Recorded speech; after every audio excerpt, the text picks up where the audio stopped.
Bismillahirrahmanirrahim. Assalamualaikum warahmatullahi wabarakatuh. Alhamdulillahi hamdal hamidin, hamdal syakirin, hamdal dzakirin, hamdal radin, hamdal mustaghfirin bil ashar, hamdan yuwafi ni'amahu wa yukafi mazidah. Ya Rabbana lakal hamdu kama yanbaghi li jalali wajhikal karim wa 'azim sultanik. Allahumma asli ummata Muhammadin sallallahu alaihi wasallam wa farrij an ummati Muhammadin sallallahu alaihi wasallam warham ummata Muhammadin sallallahu alaihi wasallam Masyuru ahfadu ayat nahdatal watan bil alamin bihaqqi Muhammadin sallallahu alaihi wasallam. Subhanaka la ilma lana illa ma 'allamtana innaka antal alimul hakim. Rabbi shrah li sadri wa yassir li amri wa hlul 'uqdatam min lisani yafqahu qawli, amma ba'd. Yang saya hormati bapak-bapak, para alim ulama, para tokoh agama, tokoh masyarakat, para asatidz, ustazat, selengkapnya hadirin hadirat Jamaah Masjid Al-Mujahidin rahimakumullah. Alhamdulillah, mari senantiasa kita bersyukur kehadirat Allah Subhanahu wa taala atas segala nikmat karunia yang telah dianugerahkan kepada kita, terutama nikmat iman, Islam, kesehatan dan kesempatan, sehingga alhamdulillah kita bisa hadir bersama-sama dan sekaligus i'tikaf pada rumah Allah Subhanahu wa taala yang agung ini. Mudah-mudahan kehadiran kita tercatat sebagai amal ibadah di sisi Allah Subhanahu wa taala dan sebagai tambahan bekal kita untuk hari depan, yaitu pada hari akhirat nantinya. Amin ya rabbal alamin. Salawat dan salam semoga selalu tercurahkan pada junjungan kita Nabi besar Muhammad sallallahu alaihi wasallam, kepada seluruh keluarga sahabat beliau serta umat yang setia mengikuti sunnah-sunnah beliau, dan mudah-mudahan kita termasuk umatnya yang setia dan mendapatkan syafaat beliau nanti pada hari kiamat. Amin ya rabbal alamin. Bapak-bapak, para hadirin jamaah yang kami hormati,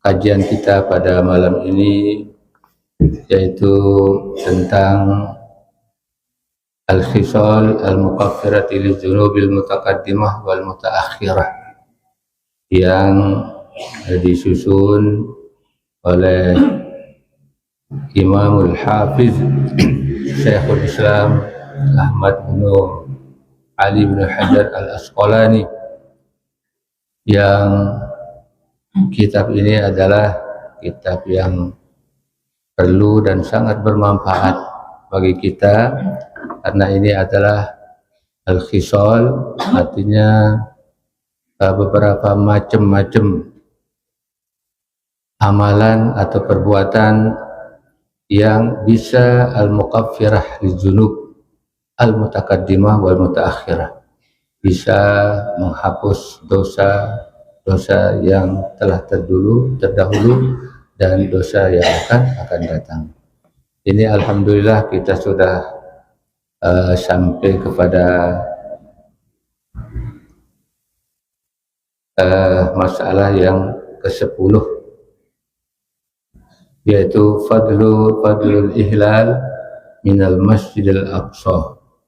Jadi berdasarkan hadis yang diriwayatkan oleh Abu Daud dalam sunan beliau, ini ada kelebihan atau faedah orang yang al-ihlal, artinya mengambil miqat dari Masjidil Aqsa. baik miqat haji maupun miqat umrah. Jadi miqat itu artinya tempat di mana kita pada tempat itu apabila kita ingin berhaji, bila kita ingin untuk umrah atau haji. Kalau haji itu sudah ditentukan oleh Rasulullah Sallallahu Alaihi Wasallam, yaitu sesuai dengan jurusan kita berada. Jadi kita yang dari Indonesia ini sudah ditentukan miqat kita, tempat kita berniat untuk berhaji ataupun untuk berumrah, itu adalah di Lam-Lam. Nah, sedangkan orang yang dari jurusan Madinah sudah juga ditentukan, yaitu yang disebut dengan Khulaifah, yaitu Zil Khulaifah atau yang disebut dengan Bir Ali. Nah, di situ miqat. Kemudian ada namanya Juffah, orang yang datang dari jihad Mesir dan seterusnya. Nah, jadi atau ada namanya juga Najd, ya, Najd. Nah, itu miqat-miqat orang yang datang dari jurusan-jurusan tertentu. Nah, sedangkan orang yang ada di Mekah itu untuk miqat, untuk mengambil niat berumrah, itu sudah ada juga ketentuannya. Itu ada namanya Tan'im, ada namanya Ji'ranah, ada namanya Hudaybiyah. Nah, bahkan ini yang kita akan kaji ini adalah Masjidil Aqsa, ya, Masjidil Aqsa. Itu apabila kita sempat bisa ngambil miqat di situ, ini ya faedahnya sangat besar. Ini disebutkan dalam hadis ya Imam Abi Daud di dalam sunannya. Nah, jadi bukan tasbih ya subhanallah akbar. Ini sholat ini kalau bisa kita kerjakan setiap hari alangkah bagusnya. Kalau tidak bisa ya setiap minggu, kalau tidak bisa juga setiap minggu, setiap bulan. Ya bahkan kalau tidak bisa setiap bulan ya sekali setahun. Yang penting ya menurut kemampuan kita, karena sangat besar faedahnya, keutamaannya, bisa mengibaratkan, bisa menebus atau mengampuni dosa-dosa yang terdahulu dan yang akan datang. Nah, ini. Kemudian yang kelima yaitu as-sholatud duha.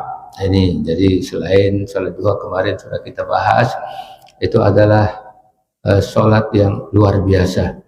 Itu bisa membayar ya tulang belulang yang ada pada manusia yang sejumlahnya 300 tulang mafsal yang ada dalam tubuh kita itu, yang seharusnya kita bersyukur ya membayarnya. Nah, tapi cukup dengan kita sholat duha itu akan terbayar. Kemudian juga kelebihannya sudah kita sebutkan kemarin, itu ada 10 ya untuk memudahkan perkara kita dalam segala macam kesulitan perkara yang ada, itu akan dimudahkan oleh Allah Subhanahu wa taala. Bahkan supaya rezeki kita bisa barokah, itu dengan kita melakukan sholat. Pokoknya 10 ini sudah kita bahas ini. Nah, kemudian yang keenam ya fadlul qiraati ba'dal jum'ati, setelah kita salam ya sholat Jumat, kemudian sebelum kita mengubah duduk kita. Nah, ini juga kita sudah kita sudah baca, itu dengan membaca suratul Ikhlas, kemudian membaca suratul Falaq, dan kemudian kita membaca suratul Nas. Nah, ini 7 kali itu faedahnya luar biasa. Nah, jarang sekali kita mengamalkan. Mudah-mudahan ya ini untuk mengingatkan kembali supaya ini amalan-amalan ini sangat penting sekali untuk kita amalkan dalam kehidupan kita. Nah, tapi ya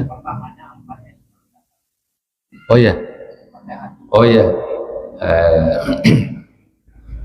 jadi sini yang keenam itu adalah disebutkan idza sallamal imamu yaumal jum'ati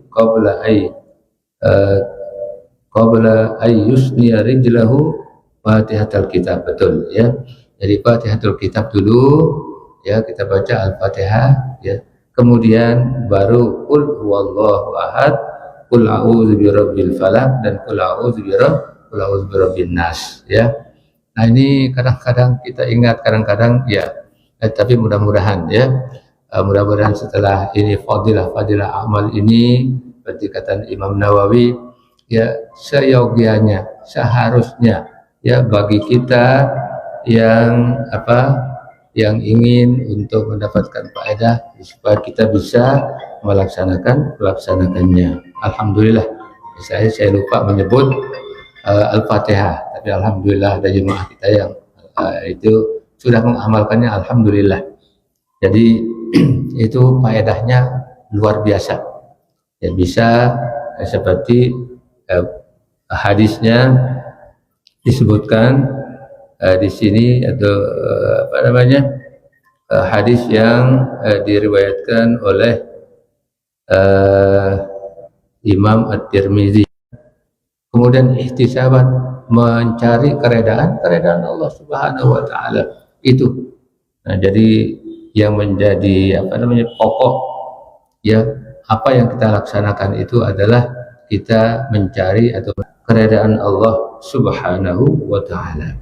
Ini bagi orang yang asyam dan al-qiyam. Yang dimaksud dengan al-qiyam di sini adalah qiyam Ramadan, yaitu adalah sholatul tarawih. Ini menurut sebagian besar ulama.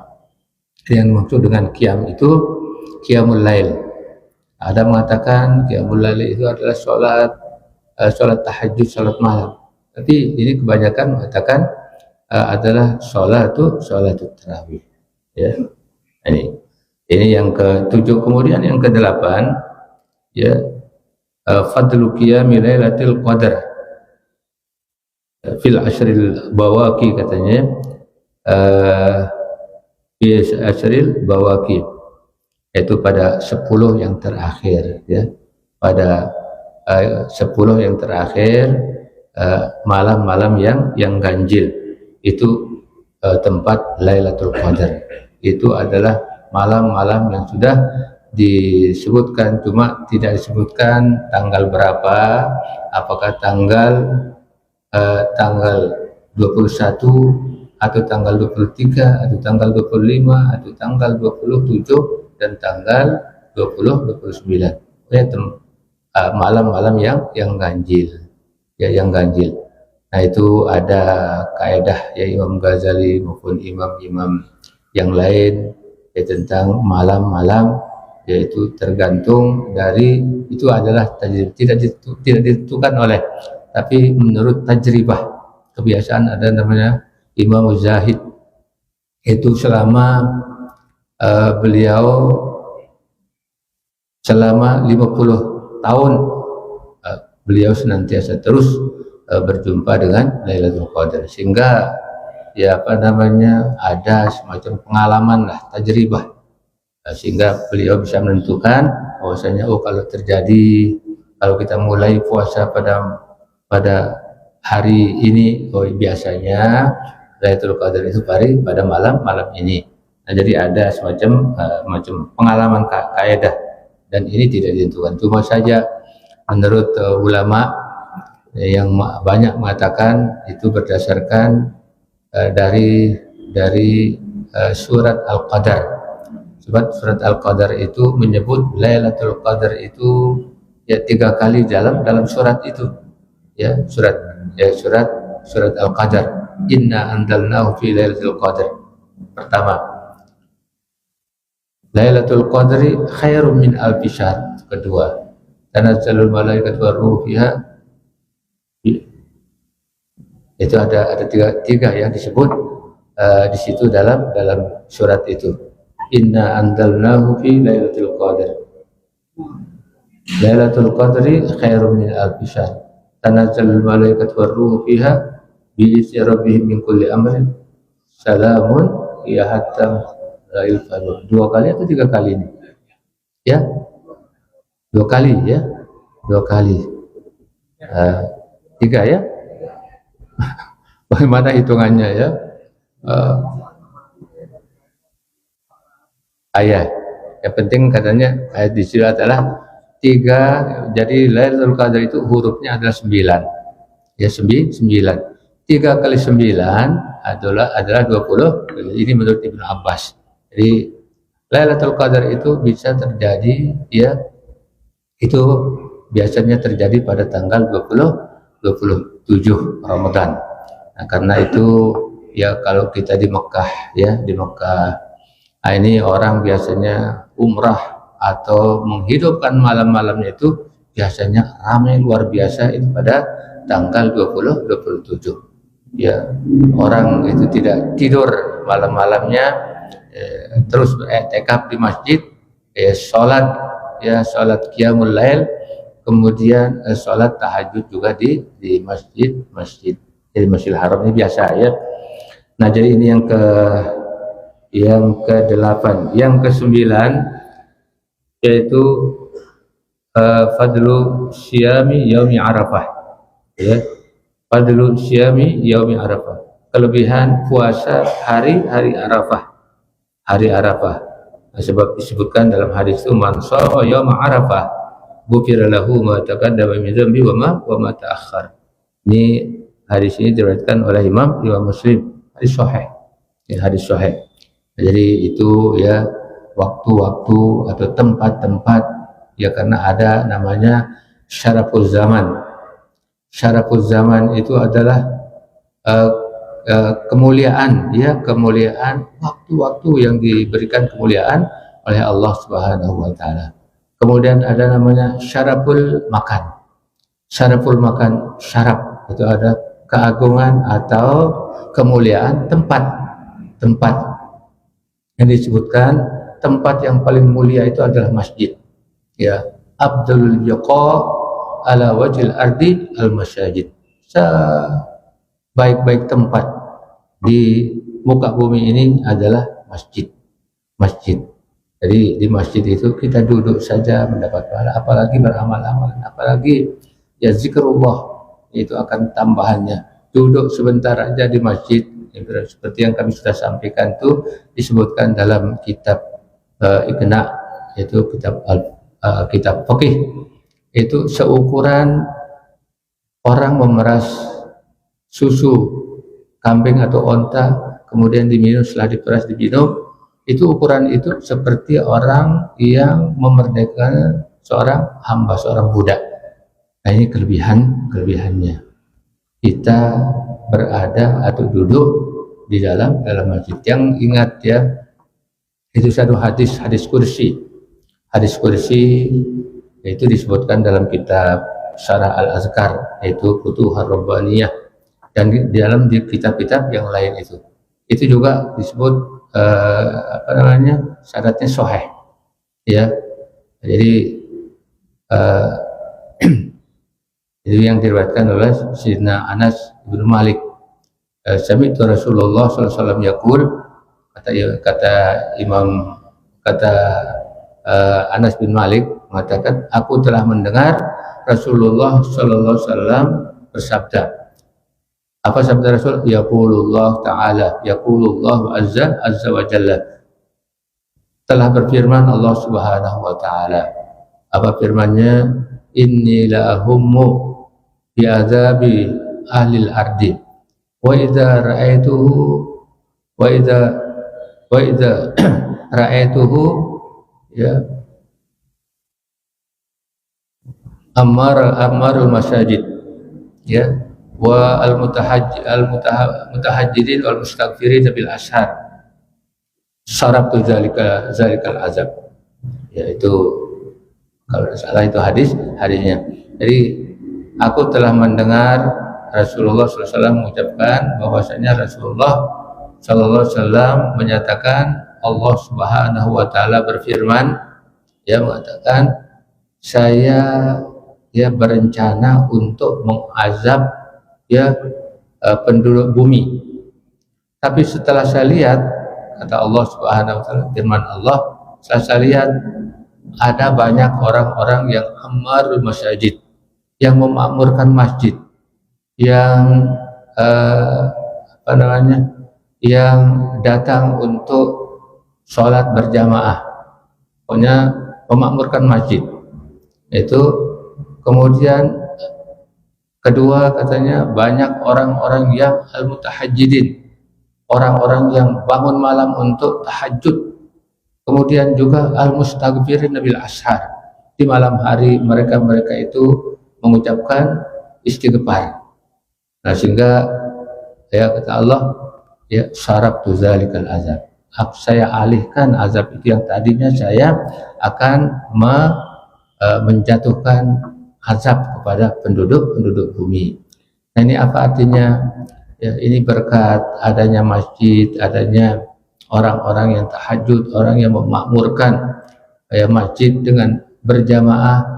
Ini azab Allah itu akan tidak ditimpakan kepada penduduk bumi itu. Nah, sekarang ini sebagaimana kita lihat ya di dalam berita-berita bahwasanya kita dalam musim hujan ini banyak ya di Indonesia ya, belum lagi di luar negeri, belum di Cina, belum di tempat-tempat yang lain. Ini di Indonesia aja. Kemarin kita dengar ya pemberitaan di media bahwasanya di Sumatera Utara dekat Medan, Padang, yaitu di situ ada banjir bandang yang penduduknya ya banyak yang tenggelam dengan dengan banjir, hujan terus ya, hujan yang disebut dengan hujan balap. Kemudian ya di tempat-tempat di Aceh juga, kemudian di Jawa Tengah, di Cilacap, kemudian di Brebes Jawa Tengah juga. Nah, ini banyak sekali tempat-tempat yang Allah Subhanahu wa Ta'ala memberikan azab. Termasuk ini adalah azab ini ya, azab. Karena Allah Subhanahu wa Ta'ala ya memberikan azab itu umum, orang yang soleh, orang yang toleh di dalamnya itu kena. Oleh sebab itu sebabnya ya. Nah, ini kalau orang tidak ada ini ya dari para orang, nah ya semua kita ini adalah ditugaskan oleh Allah untuk taghyirul munkar. Idza ra'aitu munkaran falyughayyirhu biyadihi. Itu firman sabda Rasulullah, apabila kamu melihat kemungkaran itu maka hendaklah kamu rubah dia dengan tanganmu. Dalam hal ini mungkin kita tidak bisa, ini adalah pemerintah yang bisa untuk merubah atau untuk menghilangkan kemungkaran yang begitu merajalela. Nah, ini jadi pemerintah itu bisa pakai tangan besi. Nah, ini.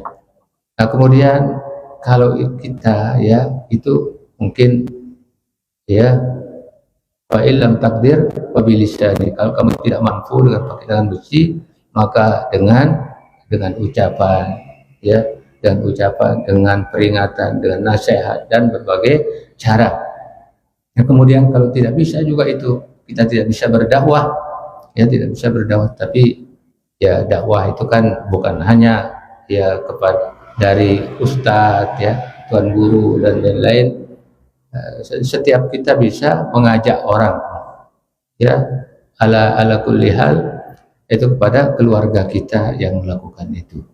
Nah, jadi kepada anak kita, kepada keluarga kita yang dekat, yang bisa kita ya tegah untuk melakukan kemungkaran. Nah, kalau sudah itu kita lakukan, nah insya Allah ini dunia ini akan aman. Nah, jadi itu kelebihan tadi disebutkan. Yang ke-9 itu adalah puasa pada hari Arafah ya, puasa pada hari Arafah. Nah, kemudian sekarang yang ke-10, fadlul ihlal minal masjidil aqsa. Nah, Masjidil Aqsa yang sedang bergejolak bermasalah sekarang ini, tapi bisa orang berziarah. Nah, mudah-mudahan ya Masjidil Aqsa ini bisa kembali diraih oleh bangsa Palestina.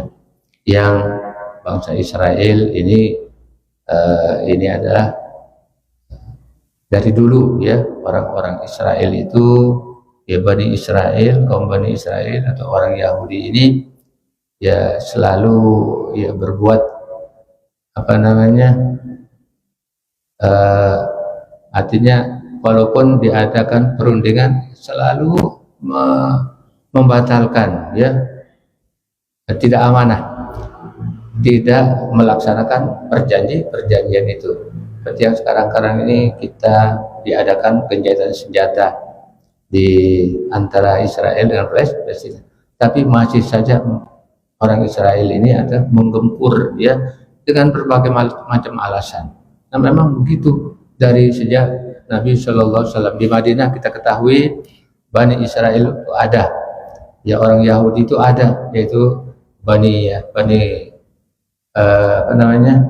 Bani Nadir dan Bani Quraidah, itu terkenal itu ya. Rasulullah mengajak mereka untuk bersama-sama membela tanah air, membela Madinah. Ya dia sanggup, tetapi kalau dilihat musuh itu lebih kuat, dia condong kepada mereka. Dia membatalkan perjanjian. Banyak perjanjian itu yang diingkari oleh mereka, sehingga mereka itu dikeluarkan dari Madinah dulu ya. Itu sebabnya di dalam surat Al-Hasr itu diceritakan orang-orang Yahudi itu diusir di sana dari Madinah. Ini akibat apa sebabnya? Karena banyak penyebabnya ya. Jadi sekarang juga begitu ya, sampai seterusnya orang-orang Yahudi ini akan melakukan seperti itu ya. Nah jadi di sini sebutkan, saya bacakan hadisnya. Hadisum fi fadil ihlal minal masjidil aqsa. Qala Abu Daud bi sunan lahu an Ummi Salamah zaujin Nabi sallallahu alaihi wasallam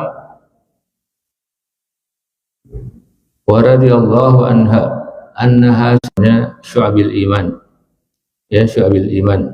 Wa qala fihi ghufira lahu ma taqaddama min dzambihi wa ma ta'akhkhara wajabat lahu al-jannata. Ini tentang kelebihan orang yang ihlal, artinya mengambil miqat dari Masjidil Aqsa ya. Masjidil Aqsa Rasulullah hijrah, jadi umat Islam diperintahkan untuk menghadap ke Baitul Maqdis sebagai kiblatnya. Yang pertama itu, kiblat pertama itu memang Ka'bah, tapi menjelang mau hijrah, umat Islam diperintahkan oleh Allah Subhanahu wa taala menghadap Baitul Maqdis ya, Baitul Maqdis. Nah, jadi selama 17 bulan ya, disebutkan dalam kitab, selama 17 bulan di mana Rasulullah SAW terus bersama ya kaum muslimin tetap, sehingga ada namanya di Madinah itu Masjid Qiblatain. Ada ya yang sudah ke Mekah itu sudah ziarah ke Masjid Maqdis.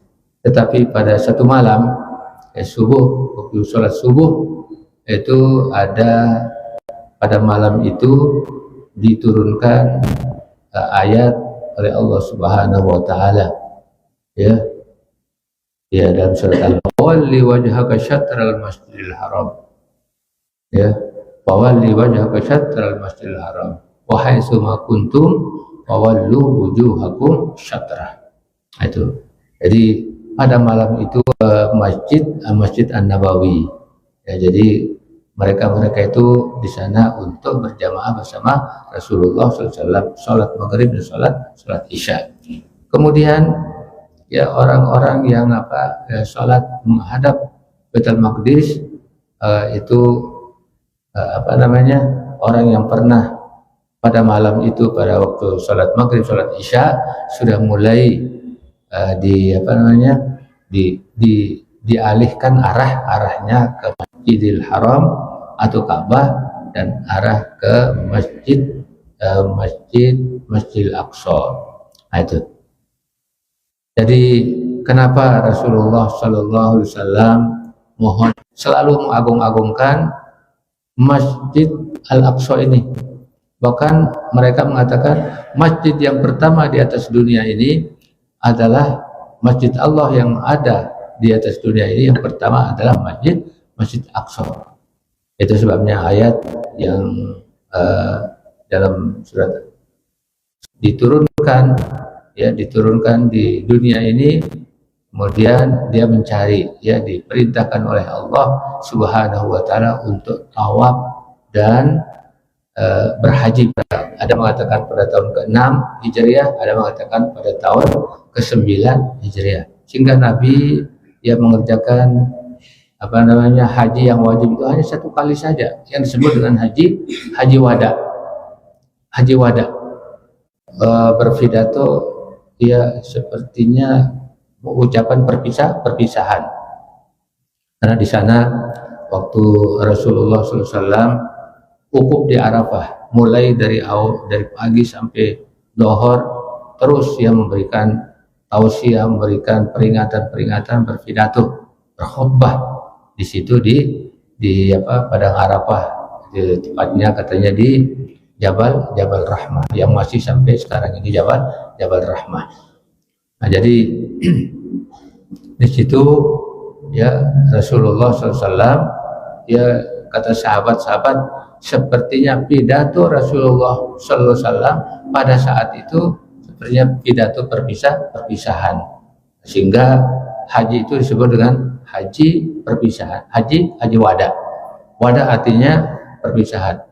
Seperti ada namanya tawaf wida, kan, tawaf kudum, kalau kita baru datang itu tawaf kudum, itu tawaf selamat datang.